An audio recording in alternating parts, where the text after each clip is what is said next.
Colosenses capítulo 3, versículos 1 al 4. Si pues habéis resucitado con Cristo, buscad las cosas de arriba, donde está Cristo sentado a la diestra de Dios. Poned la mira en las cosas de arriba, no en las de la tierra, porque habéis muerto y vuestra vida está escondida con Cristo en Dios. Cuando Cristo, vuestra vida, se manifieste, entonces vosotros seréis manifestados con Él en gloria. Bien, en esta mañana veremos que el creyente tiene su mirada en el cielo, no en el mundo.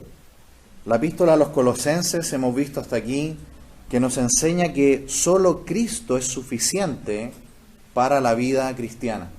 Y como siempre Pablo, si ustedes se han fijado en casi todas sus epístolas, él siempre escribe una parte muy teológica, muy profunda, muy doctrinal, y la segunda parte es muy práctica, ¿no? ¿Lo ha notado? Si usted lee, por ejemplo, la epístola a los Efesios, va a notar claramente, capítulos 1 al 4 es pura doctrina de la iglesia y doctrina de la salvación, muy profunda. Y luego, el resto de la epístola es muy práctica, comienza a dar puros consejos prácticos que nacen de la doctrina, ¿se fija? Luego también, si usted recuerda la epístola a los Romanos, 11 capítulos de doctrina de la palabra de Dios, muy profunda de la doctrina de la salvación. Y luego, consejos prácticos. Porque, ¿cómo se enfrentan realmente los problemas de la vida cristiana? ¿Con las profundidades de Dios o con sencillos consejos? Como usted puede ver, Pablo enfrenta los problemas que tenían las iglesias primero enseñándoles doctrina bíblica. Y luego de haber puesto un profundo y sólido cimiento, él comienza a dar los consejos prácticos, ¿se fijan? Por lo tanto, cuando pensamos en las grandes decisiones, en las problemáticas que siempre vamos a estar enfrentando, la palabra de Dios siempre nos guía a la profundidad de la palabra de Dios, al consejo sólido, profundo de la palabra de Dios, y luego vamos a tomar las decisiones prácticas. ¿Cuál era el problema que se estaba suscitando en la zona de Colosas? Colosas era una ciudad donde Pablo nunca había estado antes. De hecho, la iglesia no la fundó Pablo.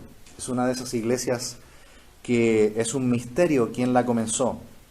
Por los consejos que él da en los últimos versículos, refiriéndose sobre todo a Epafrodito, es muy probable que haya sido el pastor de la iglesia y posiblemente el fundador de la iglesia, pero realmente no sabemos cómo se formó esta iglesia. Lo importante es que Pablo les escribe una carta porque ellos estaban pasando por un gran problema, y el problema era un ataque de tipo doctrinal, ¿sí? Era una herejía destructora que amenazaba con irse también al resto de las iglesias que Pablo había fundado. Hemos detectado un poco de qué se trataba esta herejía. Si ustedes se fijan, Pablo gasta mucho tiempo en explicar la divinidad de Jesús. Por lo tanto, es una herejía que ataca directamente la deidad de Jesús. Por ejemplo, en el capítulo 1, versículo 15, Pablo explica: Él es la imagen del Dios invisible, el primogénito de toda la creación, porque en Él fueron creadas todas las cosas, las que hay en los cielos y las que hay en la tierra, visibles e invisibles, sean tronos, sean dominios, sean principados, sean potestades. Todo fue creado por medio de Él y para Él. Y Él es antes de todas las cosas, y todas las cosas en Él subsisten. Y Él es la cabeza del cuerpo, que es la iglesia, el que es el principio, el primogénito de entre los muertos, para que en todo tenga preeminencia. Todas estas doctrinas estaban siendo atacadas por esta herejía colosense. También otro asunto, si vamos al capítulo 2:8, continúa diciendo Pablo: mirad que nadie os engañe por medio de filosofías y huecas sutilezas, según las tradiciones de los hombres, conforme a los rudimentos del mundo y no según Cristo. En aquel tiempo, hermanos, ¿recuerdan cuáles eran los rudimentos del mundo? ¿Qué era lo que determinaba el destino y las decisiones de las personas? Eran los astros, era la astrología, eran los signos del zodíaco, que incluso se mencionan en el libro de los Reyes en el Antiguo Testamento. Estos rudimentos del mundo que determinaban el destino y las decisiones de las personas, basados en las estrellas, en los planetas, en la alineación de los astros, es muy antiguo, no es algo de ahora nomás. Y en ese tiempo la gente ya confiaba en eso. Por la historia sabemos que los emperadores romanos, por ejemplo, creían en eso. Se nos habla de Augusto, de Vespasiano, que creían en el ordenamiento de los astros celestiales y que basado en eso ellos creían en el destino de sus vidas. Pablo dice, esta herejía que amenaza con destruir a la iglesia desde dentro, tiene también esta creencia. No solamente niegan la deidad de Jesús, niegan que Dios en Cristo sea el creador de todas las cosas, sino que también creen y ponen su fe no en Cristo, sino en ¿qué? En la astrología. ¿Qué más? Versículo 9 del capítulo 2. Porque en él habita corporalmente toda la plenitud de la deidad y vosotros estáis completos en él, que es la cabeza de todo principado y potestad. Otra vez resalta que Jesús no era solamente un hombre, sino Dios encarnado. Lo dice claramente, en él habita corporalmente toda la plenitud de la deidad. Lo tiene que explicar así de claro, porque esta herejía que tenía una mezcla de paganismo, de gnosticismo y de judaísmo, creían que como Dios era espiritual, recuerdan que Jesús lo explica esto en Juan 4:24, él dice, Dios es espíritu. Los gnósticos decían, lo espiritual es bueno, pero lo material es malo. Por lo tanto, Dios no se puede encarnar, Dios no puede tomar forma humana. Por lo tanto, ellos decían que Jesús era un espectro, decían ellos, era un fantasma nomás, era como un holograma, una aparición, pero no era cuerpo humano, físico como nosotros. Pero los evangelios están repletos de relatos donde se nos dice que Jesús se cansó, durmió, comió, ¿recuerdan? Fue muerto, clavado, sangró en la cruz. Y luego incluso, en Lucas capítulo 24, cuando Él aparece ya con su cuerpo glorificado, ¿qué le dice a los apóstoles que están emocionados de verlo resucitado? Les dice, mirad mis manos, mirad mis pies, que yo mismo soy. Un fantasma no tiene carne ni hueso como veis que yo tengo. Ahí el Señor se encarga de explicar también esto. Ni antes de la resurrección, ni después de la resurrección, dejó de ser un cuerpo físico. Él era cuerpo humano y Dios. ¿Por qué razón? Porque Hebreos 9:22 dice que sin derramamiento de sangre no se hace remisión. Es decir, el Señor Jesucristo tenía que morir clavado en la cruz y derramar su sangre para que algún ser humano pudiera tener la salvación. De otro modo, no hay salvación. ¿Sabía usted que si Jesús hubiera venido al mundo y no hubiera muerto en la cruz, hubiera vuelto al cielo, igual como fue ascendido, sin haber derramado su sangre en la cruz, nosotros no tendríamos salvación? No habría salvación. Porque no era suficiente con que Él viniera, naciera en Belén de Judea, viviera una vida perfecta, cumpliera perfectamente la ley. Él tenía que morir por la pena que imponía la ley, por los pecadores que éramos nosotros. Porque Él murió tomando nuestro lugar. Él tenía que morir en la cruz. Por lo tanto, un cuerpo físico era necesario. Los sacrificios de todo el sistema levítico del Pentateuco eran nada más que una sombra. Eran solamente una sombra. Versículo 17 del capítulo 2 de Colosenses dice, todo lo cual es sombra de lo que ha de venir, pero el cuerpo es de Cristo. Así que el Señor tenía que morir, tenía que derramar su sangre. De otro modo no habría posibilidad alguna de salvación. ¿Qué más? En el versículo 11 dice también que había mezcla con los asuntos de la circuncisión. Es decir, esta herejía tenía no solamente elementos paganos de la astrología, no solamente tenía elementos gnósticos que hablaba de esta dualidad del cuerpo y del alma, ellos decían, los gnósticos, no importa lo que hagas con tu vida espiritual y no importa lo que hagas con tu cuerpo, son dos cosas diferentes, decían ellos. Nosotros decimos no, la moral afecta al cuerpo y a la parte espiritual. Si yo digo que soy de Cristo, ¿qué debo hacer con mi cuerpo? Lo que Cristo dice que debo hacer con mi cuerpo. Pablo explica ahí a los Corintios, les dice que nuestro cuerpo es templo del Espíritu Santo y que hemos sido comprados por precio y que no podemos hacer lo que queramos con nuestro cuerpo. Dice que le pertenecemos a Él en cuerpo y en espíritu. Los gnósticos decían no, el cuerpo es un estuche del alma que aprisiona al alma y lo importante es solamente el espíritu y el alma. Lo que hagas con tu cuerpo no importa nada. Y estos gnósticos se dividían en dos grupos. Estaban los más liberales, que ellos decían, para poder liberar al alma, tenemos que darle al cuerpo todos los placeres del mundo posible. Todos. Por eso que usted va a encontrar en los libros de historia, si usted investiga lo que hacían los gnósticos, ellos tenían todo tipo de cultos paganos del nivel más inmoral que usted se pueda imaginar. Porque ellos decían, así liberamos al alma de este estuche que es el cuerpo. Y estaban, entre comillas, los más conservadores, que eran los ascéticos. Los ascéticos eran los que maltrataban el cuerpo, golpeaban el cuerpo, literalmente, practicaban ayunos, consumían cierto tipo de drogas incluso. ¿Para qué?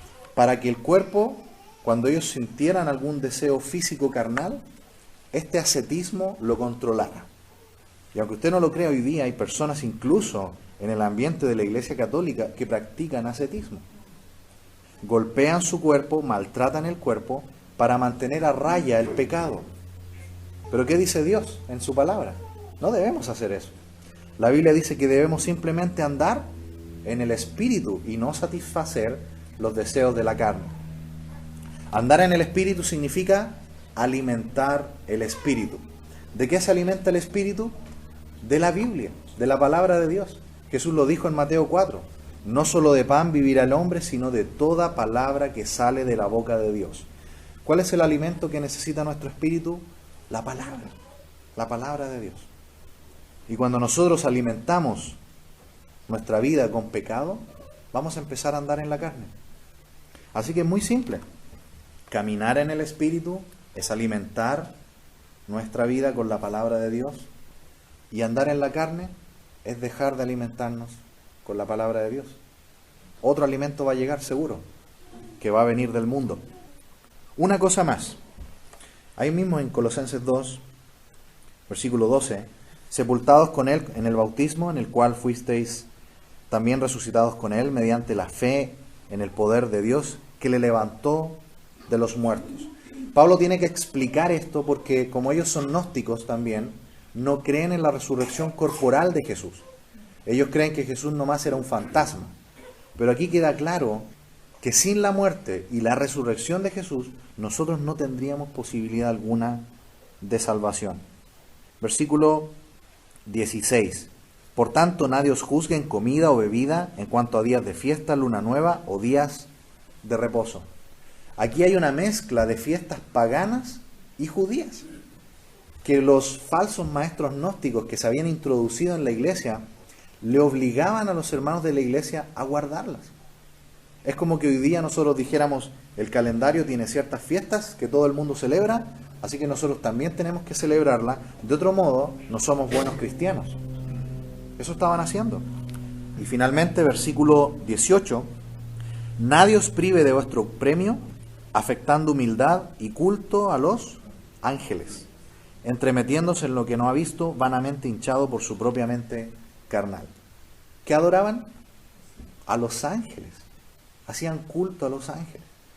Todos estos elementos, y hay muchos más, que lo podríamos ir mirando a través de la epístola a los Colosenses, pero esos son los más importantes, se habían introducido dentro de la iglesia y amenazaban con destruir a la iglesia de Colosas y también con ramificarse hacia las demás iglesias. Por eso que Pablo le escribe a los colosenses, y ya lo vimos en los capítulos 1 y 2.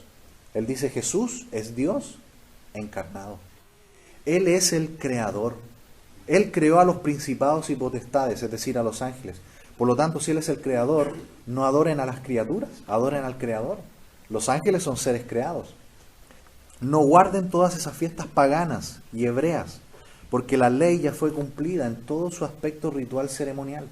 Dice Jesús, se dice de Jesús allí que en la cruz, ¿qué ocurrió?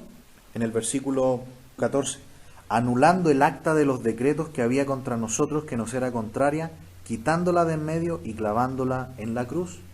Todos los aspectos legales, rituales de la ley del Antiguo Testamento, ¿qué eran? Sombra. ¿Y quién proyectaba esa sombra? Un cuerpo, y ese cuerpo es el de Jesús. Por lo tanto, cuando Jesús muere y resucita, todos esos decretos ya no tienen más validez, no son más necesarios. Sería totalmente absurdo que en el día de hoy nosotros hiciéramos sacrificios de animales. Sería absolutamente absurdo volver a la ley del Pentateuco. Todo el aspecto ritual, ceremonial, ha quedado atrás. Solamente los aspectos morales quedan. ¿Quién puede negar que no matarás? No dirás falso testimonio, no codiciarás. Todos los aspectos morales siguen. Esos son eternos, son principios eternos. Pero los aspectos que son rituales eran sombra y ya han quedado atrás. El Señor los cumplió con su muerte en la cruz del Calvario. Así que ahora en estos versículos 1 al 4 del capítulo 3, lo que Pablo quiere hacer es decirnos, bien, hemos visto toda la explicación doctrinal, sólida de la palabra de Dios, ahora tenemos que ir a la parte práctica. ¿Qué va a hacer el creyente ahora en Colosas? ¿Y qué es lo que tenemos que hacer nosotros ahora si hemos muerto al mundo y hemos nacido nuevamente en la fe del Señor Jesucristo? Bueno, tenemos que poner nuestra mirada en el cielo y no en el mundo. Versículo 1.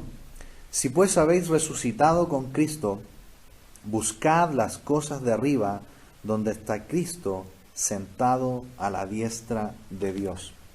Pablo da por hecho, con ese sí, técnicamente, ese sí, que muchas veces nosotros lo usamos como condicional, se llama preposición de primer grado, que podríamos haberla traducido como ya que habéis resucitado con Cristo, buscad las cosas de arriba. ¿Cuál es el resultado natural de un verdadero hijo de Dios, de una verdadera hija de Dios? Que si ha resucitado con Cristo, va a buscar lo que está en el cielo, lo que viene de Dios, tal como Jesús en Mateo 6:33. Mas buscad primeramente el reino de Dios y su justicia. Esa es la voluntad de Dios para nosotros, sus hijos. Espiritualmente estábamos muertos, dice Efesios 2:1, muertos en nuestros delitos y pecados. El día que usted y yo conocimos a Cristo como nuestro Señor y Salvador, ocurrió algo maravilloso. Fuimos resucitados con Cristo. Resucitados, nueva vida. Lo explica Pablo muy bien también allí en 1 Corintios 5:17. 2 Corintios 5:17. Éramos viejas criaturas, ahora nuevas criaturas. Todo lo antiguo ha quedado atrás. Ahora todo es nuevo. Todo es nuevo. Por eso que cuando hemos obedecido aquel paso del bautismo, el bautismo de agua, no es más que una simple representación simbólica de algo espiritual que ya ocurrió en nuestra vida. Cuando nosotros somos sumergidos en el agua, simboliza nuestra vida antigua, cuando estábamos muertos, lejos de Dios, ¿cierto? Cuando ignorábamos la verdad del Evangelio. Y cuando somos levantados del agua, ¿qué simboliza? Cuando creímos en Cristo como nuestro Señor y Salvador personal y resucitados con Él. Miremos juntos también Romanos capítulo 6, por favor, 4. Porque somos sepultados juntamente con Él para muerte por el bautismo, a fin de que como Cristo resucitó de los muertos por la gloria del Padre, así también nosotros andemos en vida nueva. Porque si fuimos plantados juntamente con Él en la semejanza de su muerte, así también lo seremos en la de su resurrección. Sabiendo esto, que nuestro viejo hombre fue crucificado juntamente con Él, para que el cuerpo del pecado sea destruido, a fin de que no sirvamos más al pecado. Ahí está una explicación un poco mayor, ¿no?, de Pablo, pero a los romanos. Estamos así, resucitados con Cristo. Ahora tenemos que buscar las cosas de Dios, porque allí está ¿quién? Cristo sentado a la diestra de Dios. Cristo, nos ha explicado también Pablo, que Él es la cabeza de la iglesia. Y la cabeza de la iglesia es la que le comunica la vida a la iglesia, a cada miembro en particular. Eso lo explicó también Jesús en Juan 15. ¿Recuerdan? Yo soy la vid, vosotros los pámpanos. Nosotros somos las ramitas, ¿no? Unidos a este tronco y a esta raíz que es el Señor Jesús. ¿Quién nos da la vida? ¿Quién nos comunica la vida y la capacidad de operar como miembros en el cuerpo de Cristo? La cabeza, que es Cristo. Por eso, si estamos unidos a Cristo, lo más natural es que nuestra vida nunca más vuelve a ser como era antes. Y si estamos fallando y si estamos errando el camino, ¿qué tenemos que hacer? Poned la mira, no más en el mundo, ahora arriba, en el cielo. Nuestro tiempo aquí en la tierra, hermanos amados, es muy corto. ¿Usted ha visto cómo han pasado los años? ¿Recuerda su niñez, su juventud, ahora la adultez? Hemos visto a nuestros niños cómo eran bebés primero, hoy día ya han crecido, algunos son adultos, algunos se han casado y hasta han dado nietos. ¿Cómo han pasado los años? Porque la vida aquí en la tierra es muy breve, pero nos espera una eternidad con Cristo en el cielo. Por lo tanto, ¿por qué no es más lógico invertir nuestra vida aquí en la tierra con miras a la vida en el cielo? ¿Por qué estar mirando las cosas de la tierra? Cuando estudiamos también las cartas de Juan, él explica en la primera epístola, capítulo 5, verso 17, que el mundo entero está controlado ¿por quién? Por el maligno, dice. El mundo entero está bajo el maligno. En el capítulo 2, también 15 en adelante, él dice, por esa razón, no amen al mundo ni las cosas que están en el mundo. Porque todas esas cosas no vienen del Padre, vienen del maligno. Por lo tanto, como hijos de Dios, si hemos resucitado con Cristo, busquemos las cosas de arriba. Versículo 2, poned la mira en las cosas de arriba, no en las de la tierra. Porque habéis muerto y vuestra vida está escondida con Cristo en Dios. Estos falsos maestros que se habían introducido en Colosas tenían libros apócrifos. Y ahí justamente la palabra escondida es la palabra apócrifo. Pablo como que les está devolviendo el golpe, ¿no? Y les dice, ustedes los falsos maestros dicen que hay cosas nuevas, revelaciones nuevas, sueños, cosas que revelan la alineación de los astros, cosas que supuestos ángeles y espíritus revelan, libros escondidos que ustedes tienen, y un conocimiento al cual solamente algunos pueden acceder. Ellos hablaban de individuos iluminados y los demás no podían acceder. Pablo dice, todo eso es falso. Todo creyente, por solamente tener al Espíritu Santo en su vida, ¿puede o no puede entender lo más profundo de la palabra de Dios? Sí puede. En la iglesia de Cristo no hay iluminados. Todos los hijos de Dios pueden acceder libremente a la palabra de Dios. El problema es que no le dedicamos quizá el suficiente tiempo. Porque la palabra de Dios ya está revelada. Él no nos va a revelar el conocimiento. Lo que nosotros tenemos que hacer ahora es ir a la revelación ya escrita, que es la Biblia, y dedicarle tiempo a estudiarla.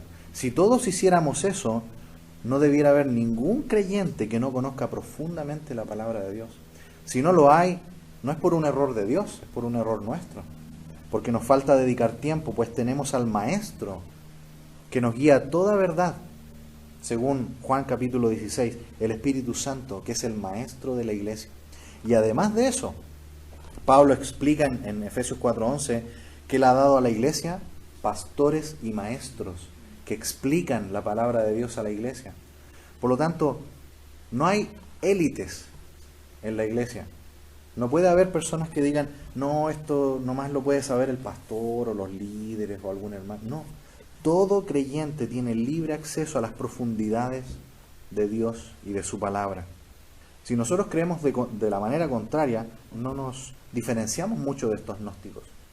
Porque ellos decían, nosotros somos la élite y solamente nosotros tenemos este conocimiento apócrifo, escondido. Para los demás está velado. Pablo dice no. Si estamos escondidos en Cristo, por eso como que les devuelve el golpe. Nosotros estamos escondidos en Cristo y en Cristo están escondidas todas las riquezas del conocimiento y de la sabiduría, ¿recuerdan? 1 Corintios 1. Por lo tanto, todo creyente tiene el más libre y profundo acceso al conocimiento de Dios. Hemos muerto esa vida antigua y ahora ¿dónde estamos? Metidos dentro de Cristo. Estamos dentro de Cristo. Pablo dice en 1 Corintios 6, 17 que el que se une al Señor se hace un espíritu con Él. Tan íntima es nuestra unión con Cristo que es como que fuéramos uno. Lo explicó también allí en Juan 17. ¿Recuerdan en la oración sacerdotal? Jesús explica la naturaleza divina. Él dice que el Hijo está dentro del Padre y el Padre está dentro del Hijo. Y el Espíritu Santo es el abrazo que une a las tres personas de la Trinidad. Y Jesús luego de decir eso, dice algo asombroso en Juan 17, 21. Luego de decir que así de unidos están las tres personas de la Trinidad, Él dice, para que todos sean uno, como tú, oh Padre, en mí y yo en ti, que también ellos sean uno en nosotros, para que el mundo crea que tú me enviaste. 23. Yo en ellos y tú en mí, para que sean perfectos en unidad, para que el mundo conozca que tú me enviaste y que los has amado a ellos como también a mí me has amado. ¿Cuán unidos estamos con Dios? Con la misma unidad que hay en la Trinidad, dice Jesús. Así de unidos estamos a Él. Por eso es que es tan extraño que tengamos deseos por el mundo. No debiera ser. Nuestros apetitos carnales debieran estar aplacados por nuestra hambre y sed espiritual. Recuerda en 1 Pedro 2:2, el apóstol Pedro dice que nosotros debemos ser como niños recién nacidos que deseamos la leche espiritual. Así de profundo debe ser el hambre espiritual que nosotros debemos tener por Dios y por las cosas espirituales, no por los apetitos de la carne. Finalmente, versículo 4, cuando Cristo, vuestra vida, se manifieste, entonces vosotros también seréis manifestados con Él en gloria. Si nuestro cambio, nuestra transformación, nuestra vida eterna con Cristo en los cielos es tan inminente, ¿por qué buscar las cosas de la tierra? Si usted retrocede conmigo, allí en Filipenses, capítulo 3, una página antes, versículo 20, veremos que la transformación corporal que nosotros vamos a tener nos indica que vamos a tener un cuerpo como el de Jesús resucitado. Cuando estemos en el cielo no vamos a ser espectros o espíritus incorpóreos. Mire lo que dice Filipenses 3:20.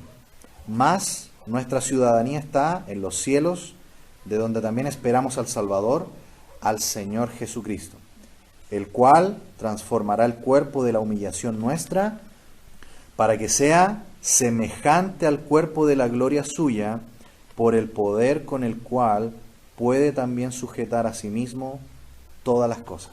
¿Cómo va a ser nuestro cuerpo en el cielo? Como el de Jesús resucitado. ¿Y cómo era el cuerpo de Jesús resucitado? Lucas 24. Luego de que los apóstoles dicen que veían espíritu, el Señor aparece resucitado con las marcas de la cruz. Te recuerda que incluso uno de los apóstoles introdujo su mano en el costado. El Señor Jesús les dice en el verso 39, mirad mis manos y mis pies, que yo mismo soy, palpad y ved, porque un espíritu no tiene carne ni hueso, como veis que yo tengo. Y diciendo esto, les mostró las manos y los pies. Y como todavía ellos de gozo no lo creían y estaban maravillados, les dijo, ¿tenéis aquí algo de comer? Entonces le dieron parte de un pez asado y un panal de miel, y él lo tomó y comió delante de ellos. Es un cuerpo físico, incluso con la capacidad de comer. Si me acompañan a Apocalipsis también, capítulo 5, veamos que este cuerpo físico no es solamente un cuerpo que una vez ascendido a la diestra del Padre cambió de forma y volvió a ser un espíritu. Porque si miramos aquí en Apocalipsis 5, Juan está viendo una visión celestial y él ve a Jesús en el cielo y mire cómo lo ve. Apocalipsis 5, versículo 6. Y miré y vi en medio del trono y de los 4 seres vivientes y en medio de los ancianos estaba en pie un cordero como inmolado, que tenía 7 cuernos y 7 ojos, los cuales son los 7 espíritus de Dios enviados por toda la tierra. Y vino y tomó el libro de la mano derecha del que estaba sentado en el trono. Y cuando hubo tomado el libro, los 4 seres vivientes y los 24 ancianos se postraron delante del cordero. Todos tenían arpas y copas llenas de incienso, que son las oraciones de los santos. Y cantaban un nuevo cántico diciendo: digno eres de tomar el libro y de abrir sus sellos, porque tú fuiste inmolado, y con tu sangre nos has redimido para Dios de todo linaje y lengua y pueblo y nación. Y nos has hecho para Dios reyes y sacerdotes, y reinaremos sobre la tierra. Versículo 11. Y miré y oí la voz de muchos ángeles alrededor del trono y de los seres vivientes y de los ancianos, y su número era millones de millones, que decían a gran voz: el Cordero que fue inmolado es digno de tomar el poder, las riquezas, la sabiduría, la fortaleza, la honra, la gloria y la alabanza. ¿Quién es el Cordero? No hay duda que es el que fue inmolado en la cruz. Cuando Juan lo ve, dice: vi un Cordero. ¿Y qué apariencia tenía? De inmolado. Es decir, él ve al Señor con las marcas de la crucifixión. Él lo ve con las marcas que quedó después de su muerte y de su resurrección. Es decir, esas marcas las veremos cuando estemos con Él en el cielo. Por eso, volviendo a Colosenses, cuando vuestra vida se manifieste, entonces vosotros también seréis manifestados con Él en gloria. Él llevó todo eso para que nosotros no tengamos que llevar esas marcas. Él llevó una corona de espinas para que nosotros podamos llevar una corona de gloria que después le vamos a entregar a Él en alabanza. Todo eso lo hizo por nosotros, por amor de nuestras almas. Por lo tanto, hermanos amados, si hemos resucitado con Cristo, ¿qué tenemos que hacer? Poner la mirada ¿dónde? En el cielo y no en el mundo.